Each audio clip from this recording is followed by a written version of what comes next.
শেষ পর্যন্ত কৃষ্ণের সমাপ্তি হয়ে গেল, আর তাও আমার জন্যে। মহাদেবের ত্রিশূলের প্রহার থেকে বাঁচতেই বা কে পেরেছে?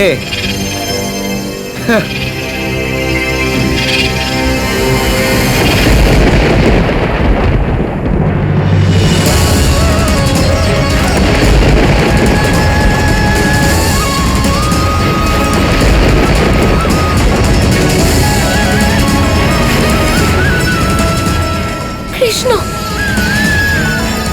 মহাদেবের দয়ায় তুমি ঠিক আছো, তোমার কিছু হয়নি। এ হলো মহাদেবের ত্রিশূলের প্রহার রাধা। কেউ কি করে ঠিক থাকতে পারে?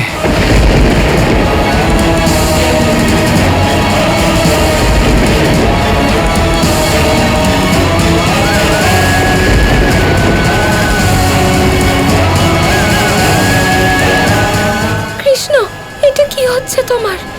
নীলকণ্ঠের গলার নীল বিষ আমার শরীরে ছড়িয়ে পড়ছে রাধা। কৃষ্ণ, কেন এই প্রহার সহ্য করলে? কেন করলে এরকম? কেন করব না রাধা? এই প্রহার তোমার উপর করা হয়েছিল, আর তা আমি কি করে হতে দিতে পারি রাধা?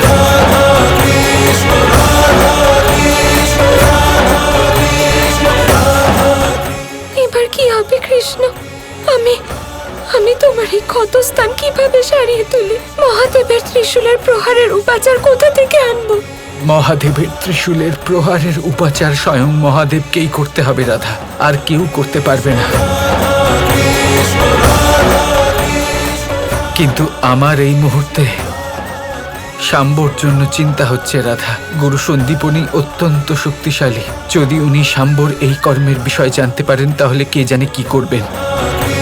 রাধা, তুমি শাম্বকে গুরু সন্দীপনীর ক্রোধ থেকে বাঁচানোর চেষ্টা করো। তোমাকে ছেড়ে যাব কৃষ্ণ? হ্যাঁ, এই মুহূর্তে শাম্বের তোমাকে সব থেকে বেশি প্রয়োজন। এত ভালোবাসো তুমি শাম্বকে, ও সেটা বুঝতেই পারে না। হয়তো কোনোদিন দেখতে পাবে। যাও।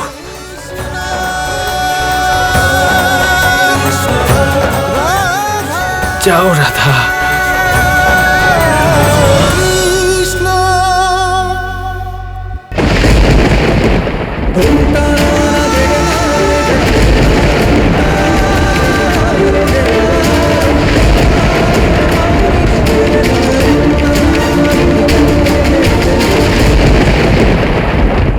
শাম্বু, এখন তুমি কি করে এলে?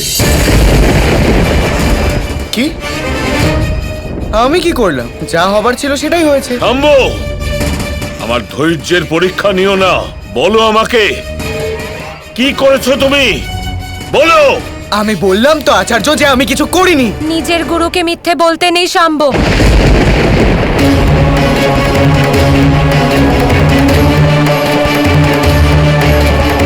তুমি যা করেছো তার জন্য তুমি শাস্তি পাওয়ার যোগ্য তো বটেই, কিন্তু সত্যিটা বলে দাও ওনাকে, হয়তো তোমার শাস্তি কিছুটা কমবে। আমি কাউকে ভয় পাই না, আর না আমি কাউকে কিছু বলার জন্য বাধ্য। আপনার বলার থাকলে বলুন, আমার কিছু যায় আসে না। আমি বলতে পারবো না শাম্ব, এটা গুরু শিষ্যের মধ্যের ব্যাপার। কোনো প্রয়োজন নেই রাধা। এরকম অসভ্য ছেলের থেকে কিছু মাত্র জানার প্রয়োজন নেই আমার। এ হলো আমার আশ্রম, আমার স্থান। আমি স্বয়ং নিজের শক্তির দ্বারা সবকিছু জানতে পারবো।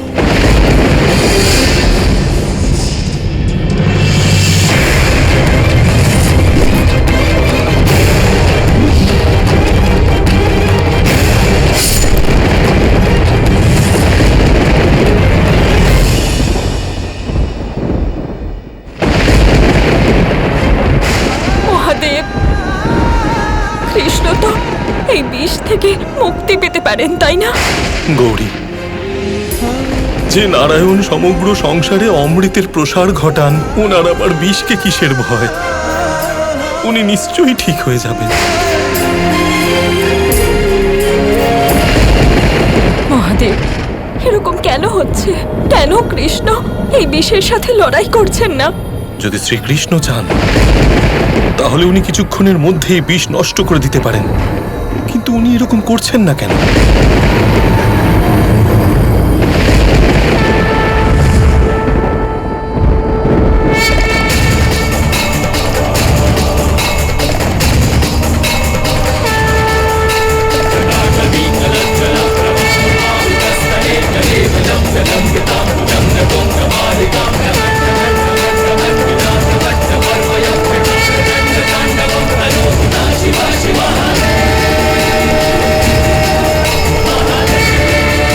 ধন্য হলাম আমি নারায়ণ যে আপনি আমার এই ত্রিশূলের প্রহারকে গ্রহণ করে সংসারকে প্রলয়ের হাত থেকে বাঁচিয়েছেন। আর আমার ত্রিশূল আপনার উপর প্রহার করেছে, তার জন্য আমি ক্ষমা চাইছি।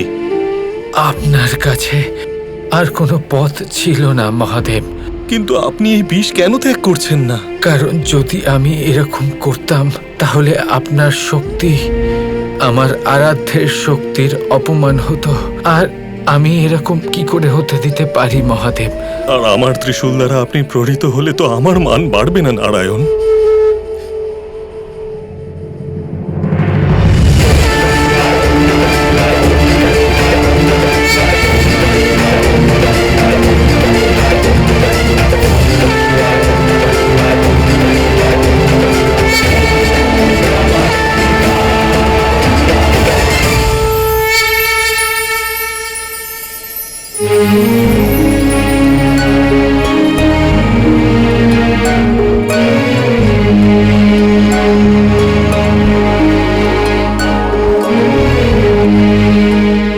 ধন্যবাদ মহাদেব। হে নারায়ণ, আজ আপনি আমার এই প্রহার সহ্য করলেন আর আমার অস্ত্রের গরিমা বজায় রাখলেন। কিন্তু যদি ভবিষ্যতে এরকম কিছু হয় যে আপনাকে আর আমাকে সম্মুখীন হতে হয়, তাহলে আমি আপনাকে কথা দিচ্ছি, যেভাবে আপনি আমার ত্রিশূলের গৌরব বজায় রাখার জন্য আপনি একে গ্রহণ করেছেন, ভবিষ্যতে এরকম কখনো আপনাকে করতে হবে না। এই ব্যাপারে আমি যত্নবান হব।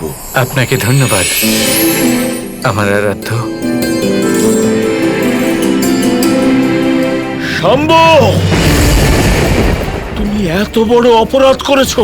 আজ তুমি তোমার সমস্ত সীমা পার করে ফেলেছো।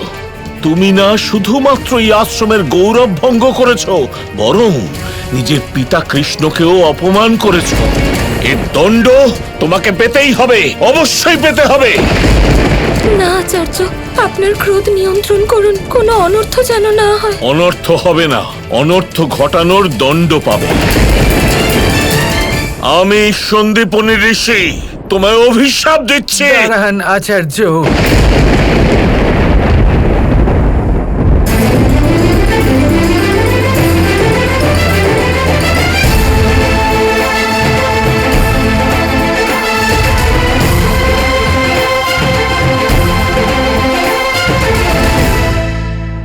এমন করবেন না।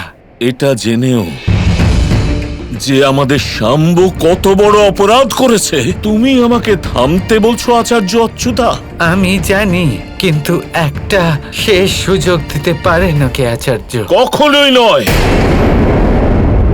এই আশ্রমের কিছু নিয়ম আছে, আর সেই নিয়মের পালন করতেই হবে। শাম্বু যে অপরাধ করেছে তার দণ্ড ওকে পেতেই হবে। ও নিজের শক্তির আবার অপপ্রয়োগ করেছে, তাই ওকে আমার অভিশাপ সহ্য করতেই হবে। তোমার নিজের শক্তির উপর তোমার খুব অহংকার, তাই না? আজ আমি তোমার থেকে তোমার সমস্ত শক্তি কেড়ে নিচ্ছি।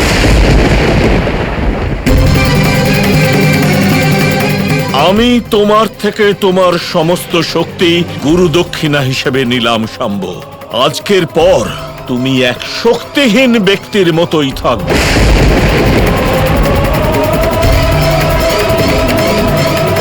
কখনোই না।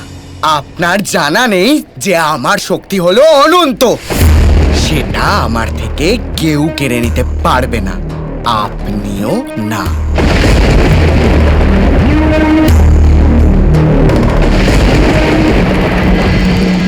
মূর্খ বালক, সময় এলে তবে তুমি বুঝতে পারবে।